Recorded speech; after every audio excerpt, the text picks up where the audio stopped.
जितेंद्र आव्हाडांच्या विरोधात भाजप चांगलेच आक्रमक झालेले आहे। उद्या राज्यभर भाजप आंदोलन करणार आहे।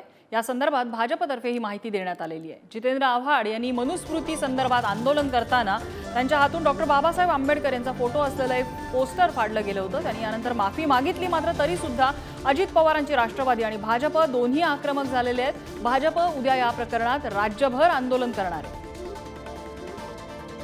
जितेंद्र आव्हाडांनी बाबासाहेबांचे फोटो असलेले पोस्टर आधी छापले आणि मग ते फाडले।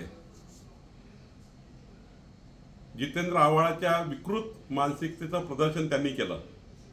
महाराष्ट्र भारतीय जनता पार्टी उद्या राज्यभर आंदोलन करणार आहे आणि जितेंद्र आव्हाडांनी महामानव डॉक्टर बाबासाहेब आंबेडकरांचा अपमान केला। आम्ही त्यांना धडा शिकवणार आहोत।